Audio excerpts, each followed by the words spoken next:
자, 우리 말씀 봅시다.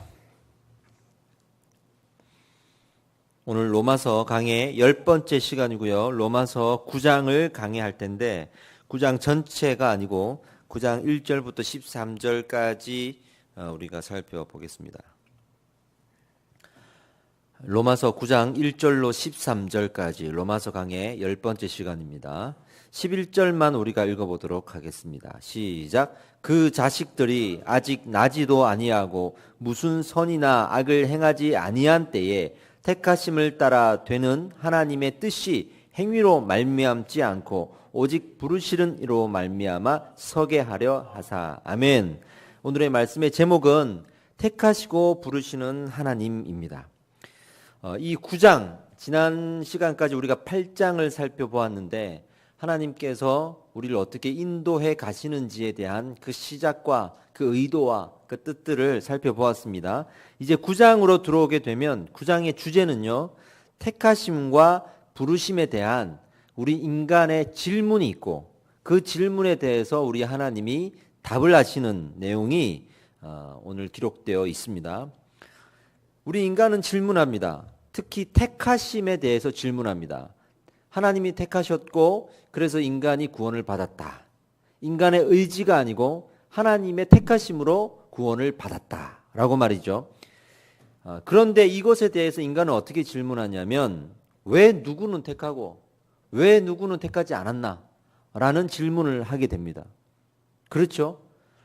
같은 가족이라도 나는 택함을 받아서 지금 구원을 받았는데 내 부모님은 왜 택함을 받지 못했나? 이렇게 생각할 때가 있습니다. 또 부르심에 대해서는 어떤 질문이 있냐 그러면 어찌되었든 우리를 부르신 분은 하나님이다라는 거잖아요. 그랬을 때 인간은 또 어떻게 생각하느냐? 나를 불렀으니까 하나님 책임입니다 라는 질문이죠. 그래서 내가 지금 당장 잘못을 택하더라도 내가 죄를 짓더라도 나를 부르셨으니 하나님 책임지세요 라고 말하는 겁니다. 우리는 하나님이 어디까지 허용하시는가? 우리 죄악을 어디까지 허용하시는가? 좀 더 쉽게 말하면 내가 구원을 받았다라는 확신이 있는데 내가 죄를 지어도 구원을 취소시키지 않는다고 하셨는데 그 죄가 어디까지 허용되는 건가? 여기까지 죄를 지었는데도 구원이 취소되지 않는 건가? 저기까지 죄를 지어도 구원이 취소되지 않는 건가? 저기까지 죄를 지어도 나는 구원을 받는다는 건가? 하면서 이 죄의 범위가 도대체 어디까지 허용이 되고 어디부터는 허용이 안 되는지에 대해서 구원의 문제와 접목시키고 우리가 질문하게 됩니다. 사실 많이 궁금하죠? 사람은요, 참 이상한 게 하나님께서 은혜를 주시고 구원해 주셨는데 제일 먼저 우리가 한 일은 어디까지 죄를 지어도 돼요 라고 선을 그어 달라는 거예요. 이게 하나님 앞에 우리 인간의 아주 완악한 고집입니다. 하나님 저까지 죄를 지으면 되는 거예요? 저까지 나가도 되는 거예요? 아니면 저기까지 나가도 되는 거예요? 그러면서 선을 그으려고 해요. 왜? 거기까지는 가겠다는 거예요. 거기까지는 가고 싶다는 거예요. 즉 죄를 안 지으려고 하는 마음보다는 허락되어 있는 죄까지는 내가 마음껏 누리고 싶은 마음이 있는 거예요. 이것이 인간의 또 다른 완악한 죄악의 성향입니다. 인간의 계속된 질문, 어디까지 가능합니까? 예를 한번 들어보겠습니다. 제가 아주 예전에 있었던 교회 집사님인데 이렇게 이야기하셨어요. 하나님은 나한테 화를 내면 안 되지. 화를 내실 수 없어. 하나님은 사랑이니까. 참으시는 분이니까.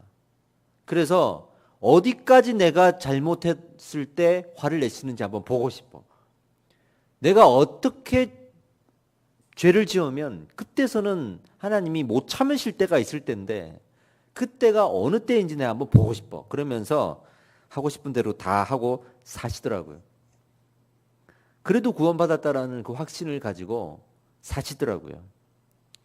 성경에 보면 창세기 11장에 바벨탑 사건이 나오는데 바벨탑을 쌓은 이유 중에 하나가 흩어지지 말자는 겁니다. 하나님이 세상을 창조하시고 인류에게 문화 명령을 주셨는데 그 명령은 흩어져라, 이 땅을 정복하라 였습니다. 근데 인간들이 세상에 나가 보니까 흩어지기 싫은 거예요. 왜? 당장 내 옆에 친한 친구가 있고 가족이 있고 지인들이 있고 우리 모여 살고 싶지. 굳이 이 넓은 세상에 어디가 어딘지를 모르는데 어떤 사람들이 있는지도 모르는데 흩어져 가지고 이 땅을 정복하는 건 귀찮고 싫은 거예요. 마치 땅끝까지 복음을 증거하라라고 하셨지만 귀찮은 거예요. 싫은 거예요. 당장 직장 다니기 바쁘고 돈 벌기 바쁘고 내 하고 싶은 거 하고 사고 싶은 거 사고 그렇게 살기 바쁘지. 무슨 거기에 땅끝까지 복음을 증거하라 그러면서 전단지 들고 예수 믿으라 전도하러 다녀야 되고 당장에 내 친한 사람들한테 스트레스 풀며 수다 떨기도 바쁜데 거기에다가 예수 얘기해야 되고 서로가 인상찌푸려야 되고 서로가 싫어하는 것들을 하는 것 같고 스트레스를 받아야 되고 부담을 느껴야 되고 그렇게 해야 되느냐 이 말이죠. 그렇게 우리 사람은 하나님의 구원을 감사하기보다는 그 구원을 이용해서 또 내가 어디까지 누릴 수 있는지 어디까지 이 구원의 표를 이용할 수 있는지 악용할 수 있는지에 대해서 끊임없이 고민할 수 있습니다. 이런 우리의 질문에 대해서 하나님이 어떻게 답변을 하셨느냐? 그 허용의 끝, 허락하심의 끝에 대해서 어떻게 답변하셨냐면 이렇게 답변하셨습니다. 끝은 없다. 이렇게 말씀하셨습니다. 그래서 난리가 났습니다. 정말 끝이 없어요? 정말 끝이 없어요. 그럼 저만큼 갑니다. 또 저만큼 가놓고 하나님 저 이만큼 왔습니다. 그래도 저 구원이 취소되지 않죠? 또 저만큼 가볼까요? 그리고 또 그만큼 가서 하나님 나 이만큼 왔습니다. 그래도 나 구원 취소 안 되죠? 라고 구원의 표 하나 들고 우리는 갑질에 갑질을 하면서 구원의 표를 이용해 왔습니다. 그런데도 하나님이 성경을 볼 때마다 영원히 끝까지 완전히 반드시 이런 표현을 써가면서 자꾸만 그 끝이 없음을 말씀하시는 거예요. 그러니 인간들 사이에는 이제는 두 편으로 나누어서 싸우게 됐습니다. 한 편은 겉봐라 괜찮다 그러지 않느냐. 나 이만큼 죄를 좀 지어도 니네 뭐라고 하지 마. 하나님이 괜찮다는데. 그리고 저만큼 가서 나 이만큼 죄를 지어도 구원에 취소되지 않는다 그러는데 괜찮아. 나 구원만 받으면 돼. 나 또 한편에서는 그것을 뭐라 그러면서 그래도 그러면 안 되지. 사람이 그러면 안 되지. 구원해 주신 것이 얼마나 감사한데. 하나님께서 괜찮다 하시지만 그래도 거기까지 가는 건 안 되지. 예수 이름에 먹칠하면 안 되잖아. 구원받은 자로서 우리가 자격을 가진 사람으로서 합당한 삶을 살아야지. 그러면서 또 정죄하고 이쪽에서는 그래. 그래서 내 구원이 취소된다는 말이야? 그건 아니지. 그럼 됐어. 내가 됐다고. 나는 그것 이상 바라지 않는다고 하면서 두 부류가 열심히 서로가 서로를 정죄하면서 그 죄악의 허용의 끝이 어디인지를 논란을 펴가면서 싸웠습니다. 자, 한번 구체적으로 우리가 이제 이것을 좀 알아봅시다. 하나님이 야곱을 부르실 대로 한번 가봅시다. 창세기 28장 13절이에요.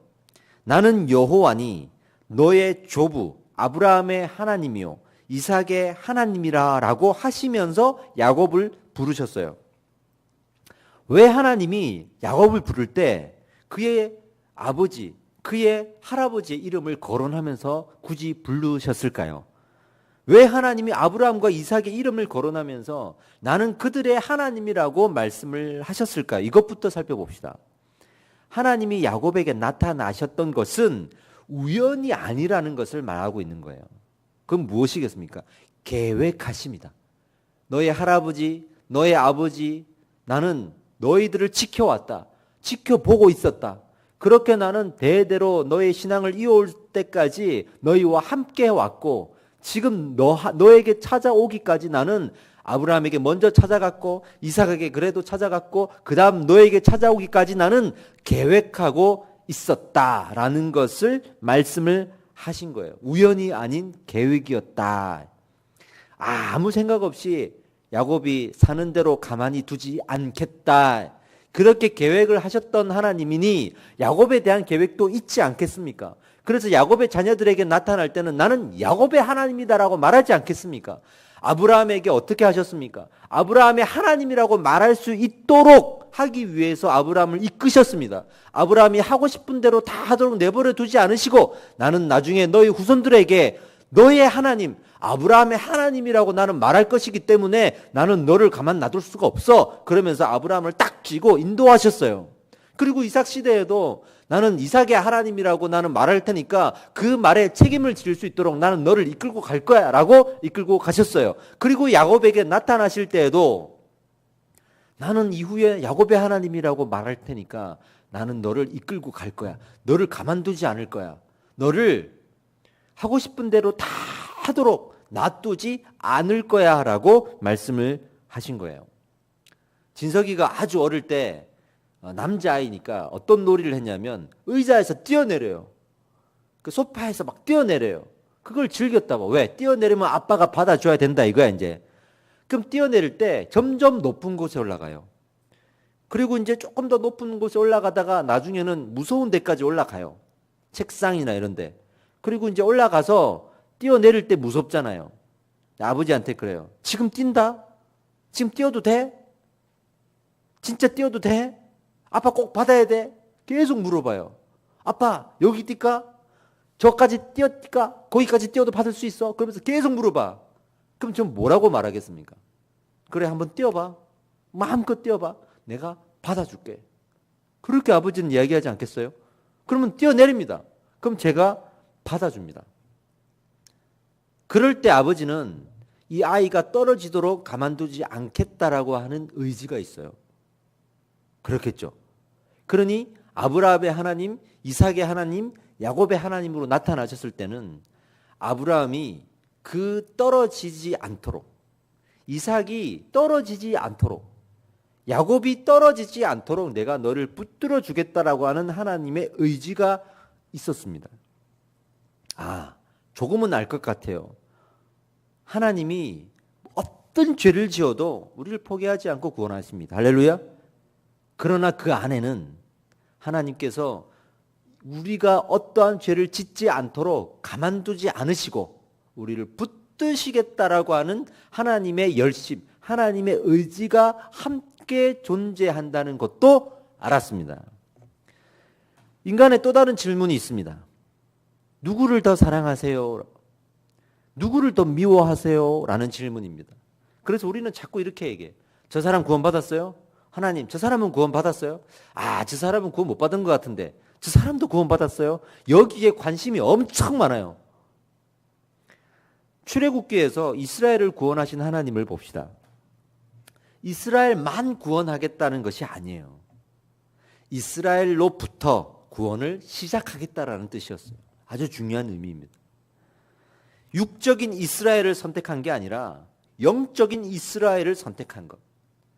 구원은 행위로 우리의 공로로 이루어지는 것이 아니라 믿음으로 받잖아요. 그러니 육적인 이스라엘을 선택해서 믿음의 공동체로 만들어서 다른 사람들이 이 믿음을 보고 함께 구원을 받을 수 있도록 만들어 가겠다라는 것이지, 이스라엘만 구원해서 이스라엘 후손들만 대대로 구원해 나가겠다, 이들이 무슨 죄를 지어도 그냥 이들만 구원해 나가겠다라고 하는 의도가 아니었다 이 말이에요. 본문의 6절에서 8절을 한번 보겠습니다. 그러나 하나님의 말씀이 패하여진 것 같지 않도다. 이스라엘에게서 난 그들이 다 이스라엘이 아니요 또한 아브라함의 씨가 다 그의 자녀가 아니라 오직 이삭으로부터 난 자라야 내 씨라 불리리라 하셨으니 곧 육신의 자녀가 하나님의 자녀가 아니요 오직 약속의 자녀가 씨로 여기심을 받느니라. 보세요. 아브라함의 씨가 다 씨가 아니래. 이삭으로부터 난 자라야 내 씨래. 그러니까 아브라함의 씨하고 이삭의 씨하고의 차이를 알면 되겠죠. 무슨 뜻이냐면 그냥 아브라함의 자손으로 태어났다고만 해서 무조건 구원해 주시는 게 아니래요. 여기서 또 이삭의 씨여야 한다고 했을 때 그 이삭의 씨의 의미는 이삭이 무슨 일을 했죠? 믿음의 번제. 창세기 22장에서 모리아산에서 아버지가 제물로 자신을 바치려고 했을 때 올라갔죠. 그 믿음을 보는 거예요.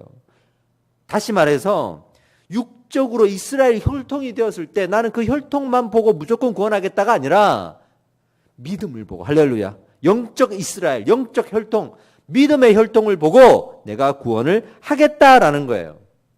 처음에 이스라엘을 택하셨을 때는 육적인 이스라엘을 택했죠. 그들이 무슨 믿음이 있었습니까? 그냥 육적인 이스라엘. 그때는 세상에 전부 다 육적인 사람밖에 없었어요. 그때는 무조건적으로 이스라엘을 택하셨어요. 어떤 이유가 있어서가 아니에요. 그냥 택하셨어요. 근데 그 이후에는 이스라엘을 택하셨을 때처럼 그 이후에도 무조건 이스라엘만 택하는 게 아니라 그 이스라엘을 택하신 이후에 이스라엘을 훈련시키시고 가르쳐서 믿음의 공동체로 만들어서 이제 그 이후에는 그 믿음을 보고 이들의 믿음을 보고 같이 믿음을 고백하는 자들을 하나님이 선택하시겠다라고 하는 것, 이것이 바로 아브라함의 씨가 내 시간이요 이삭의 씨가 내 시다라고 하는 말의 의미입니다. 그래서 하나님이 이스라엘을 택하시고 나서 계속 그들을 가르치셨어요. 출애굽 때 애굽 사람들 보면 애굽 사람들만 200만 명이 나온 게 아니고 이스라엘 백성들만 200만 명이 나온 게 아니고 그 중에는 애굽 사람들도 일부 섞여서 나왔어요. 그런 역사가 있습니다. 또 성경에는 이스라엘 백성이 아닌데도 이방 여인인데도 믿음의 계보에 기록된 케이스가 있습니다. 다말, 라합, 룻, 우리아의 아내, 누구죠? 밧세바. 이런 여인들이 믿음의 계보 안에 적혀 있다라는 거예요. 이방 여인인데도 예수의 계보 안에까지 쓰임을 받았다라는 거예요. 확실히 하나님은 육적 이스라엘을 선택한 것이 아니에요. 이방인들이라 할지라도 믿음 있는 자들을 쓰시겠다는 것을 그때부터 알리셨어요. 요나서에서 니느웨를 회개하면 진노를 거두시겠다고 했던 것처럼 하나님은 계속 구약에서도 가르치셨어요. 바울이 이걸 지금 아는 거예요. 근데 한 가지 안타까운 것은 자기의 민족의 유대인들, 이스라엘 유대인들이 유대인이라고 해서 무조건 구원이 받는 건 아닌데 본인들은 유대인이라고 구원받는 걸로 알고 있더라 이거예요. 그러니 그들이 믿음이 없어서 구원을 못 받는데, 예수를 모르고 예수를 못 믿어서 부인해서 구원을 못 받는데 구원을 받는 줄 알아요. 얼마나 안타깝겠습니까? 또 자기의 민족이고 자기의 동족들이니 다 구원받았으면 좋겠는데 다 구원을 못 받는다는 것을 바울은 알고 있었단 말이에요. 그래서 바울이 자신이 저주를 받아서라도 하나님, 우리 민족이 그냥 유대인이라는 이유만으로 구원받으면 안 돼요? 라고 생각할 정도로 안타까운 거예요. 그래서 오늘 본문의 1절에서 4절로 이렇게 말하고 있습니다. 내가 그리스도 안에서 참말을 하고 거짓말을 아니하노라. 나에게 큰 근심이 있는 것과 마음에 그치지 않는 고통이 있다 그래요. 그게 뭐냐? 내 양심이 성령 안에서 나와 더불어 증언하노니 나의 형제, 자기 민족들이죠. 곧 골육의 친척들을 위하여 내 자신이 저주를 받아 그리스도에게서 끊어질지라도 그들이 구원받는 것을 나는 원하는 바로다. 할렐루야. 이렇게까지 바울이 생각했단 말이에요. 마치 저희 집에 저는 저희 아버지를 놓고 또 우리 둘째 형님을 놓고 기도하고 있어요. 아직 예수 그리스도를 몰라요. 아버지는 영접 기도하면 아멘 하셨는데 또 그 이후에 얘기해 보면 아닌 것 같아. 그게 불안한 거예요. 작은 형님은 아직 교회를 안 나가요. 나 하나님 믿는다고 하지만 안 나가요. 그러니까 불안한 거예요. 그랬을 때 내가 가족으로서 목사이나 가족으로서 어떤 마음이 들겠습니까? 하나님 저 한 대 때리시고 그냥 좀 특혜를 줘서라도 그냥 내 가족이니까 좀 구원해 주시면 안 돼요? 이런 마음 인간적으로 들겠어요? 안 들겠어요? 들 수가 있잖아요. 근데 그게 그럴 수 없다는 것도 아는 거예요.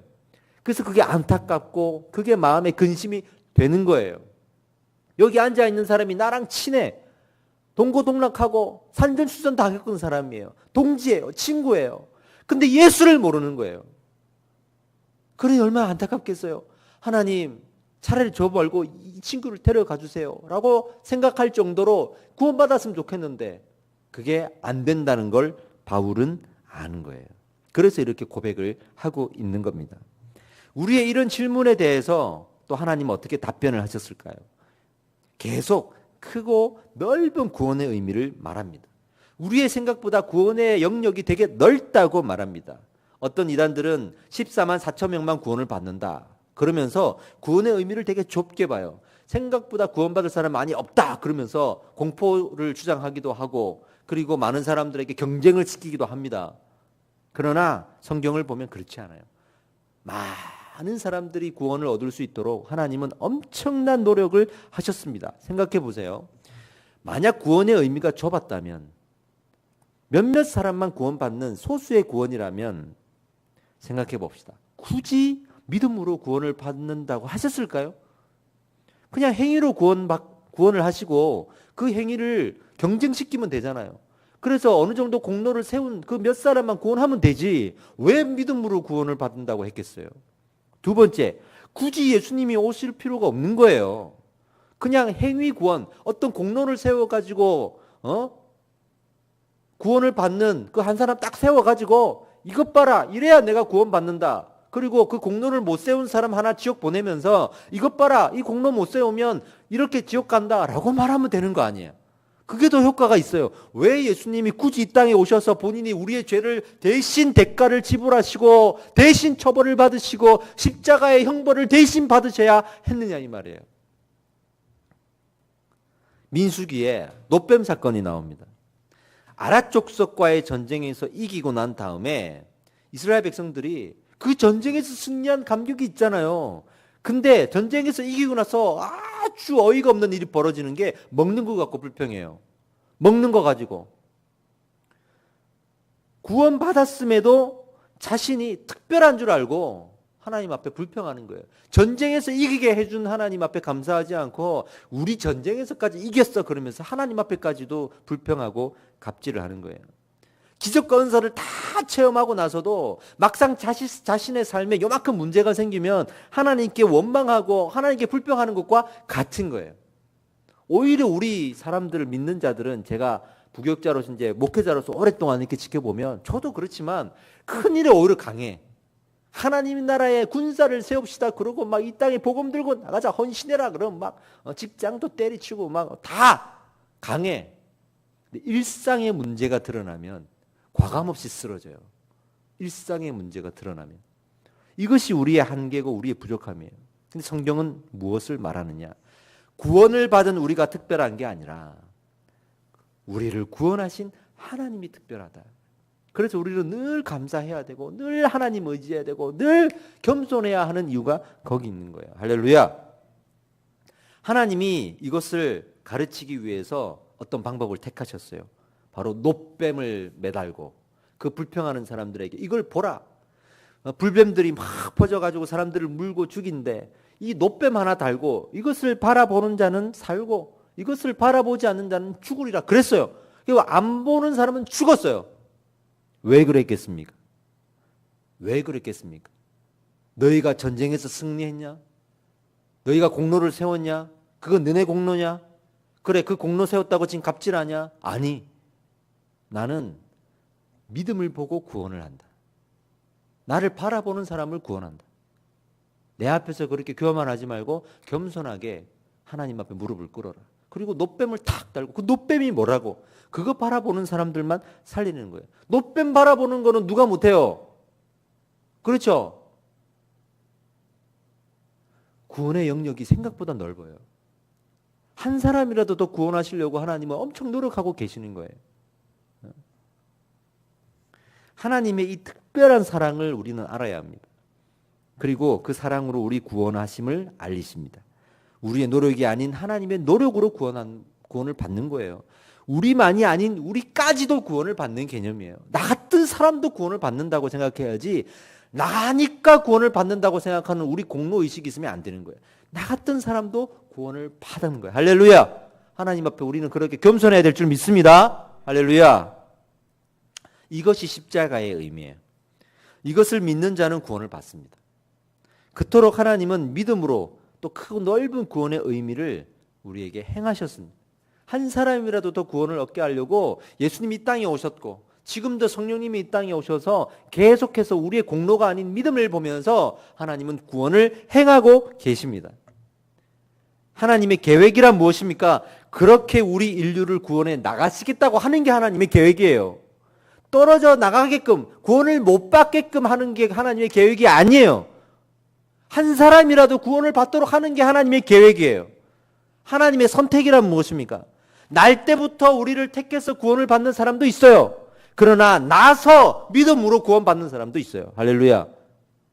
우리를 예정해서 날 때부터 하나님이 택하시고 그 사람을 이끌어 가시고 그렇게 우리를 구원해 가시는 구원의 여정도 있고, 날 때 택함을 받았는지 안 받았는지 그건 모르겠으나 불신의 영혼으로 살아갈 때 예수 그리스도를 믿는 믿음을 고백하였을 때 나는 그 믿음을 취하겠다고 하셨으니 그런 구원도 있는 거예요.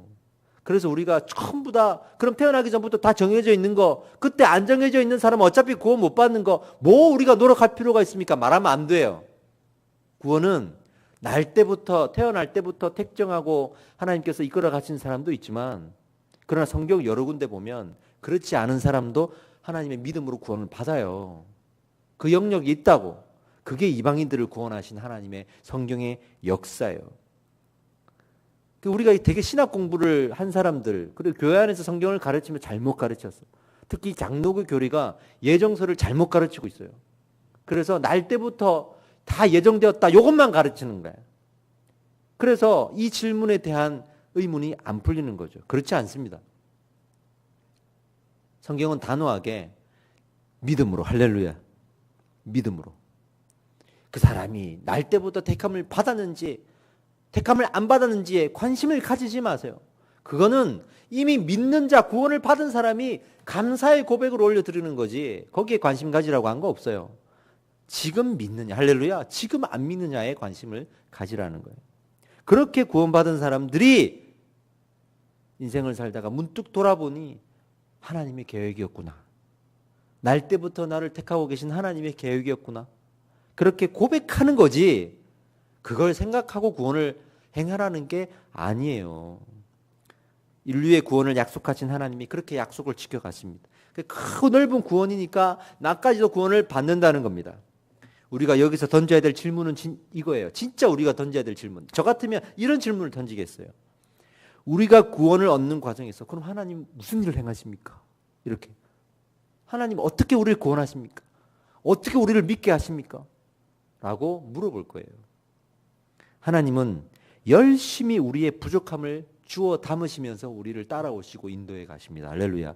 우리의 부족함을 열심히 주워 담으세요. 예수님이 오셔서 한 일이 뭡니까? 인류의 부족함을 채우시는 일이었어요. 어떤 부족함이요? 기도의 부족함. 기도하는 사람이 없어요. 예수님이 매일 산에 가가지고 또 새벽 미명에 일어나서 제자들은 다 자는데 예수님은 기도하셨습니다.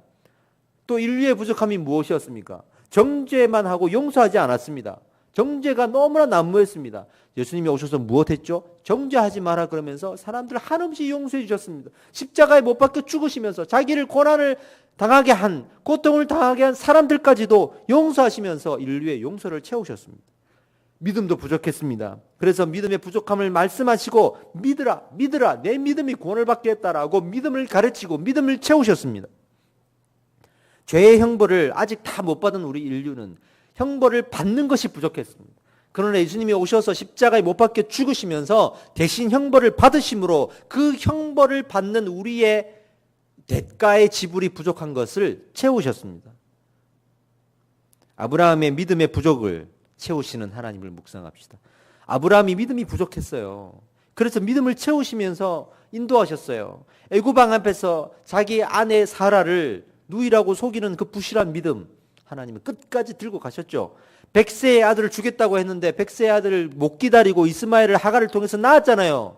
그 부족함. 그러나 이삭 번제 사건으로 드디어 자기 아들을 제물로 바치려고 했을 때 이 아브라함의 믿음이 그동안 하나님이 원하시던 바대로 이끌고 오다가 드디어 완성이 됐어요. 할렐루야. 그랬을 때 하나님은 이제 이 아브라함의 삶을 이제는 다 완성한 거예요. 그리고 창세기 22장에서 아들을 바치고 25장에서 하늘나라 가는 겁니다.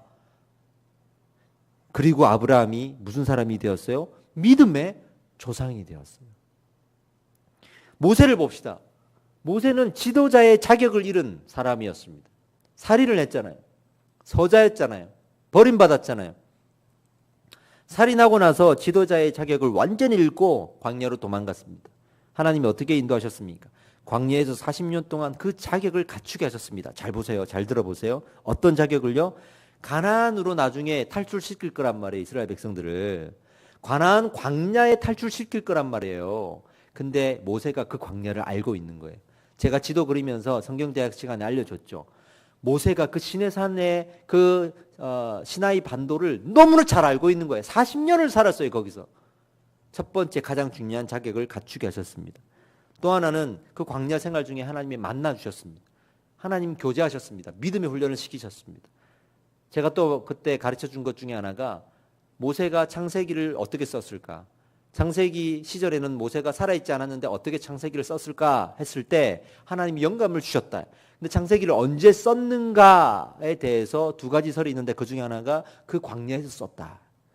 그러니 하나님께서 모세의 이 지도자의 자격을 열심히 40년 동안 갖추게 하신 거였습니다. 이것이 하나님의 은혜입니다. 요셉은 어떻게 인도하셨습니까? 극한 현실에서 도저히 일어날 수 없는 그 극한 현실, 무너져서 다시 세울 수 없는 극한 현실을 세우셨습니다. 형제들에게 배신당하고 노예로 팔려갔으면 끝난 거예요. 그 당시에는 노예에서 벗어날 방법이 없어요. 그거는 그 인생 끝난 거예요.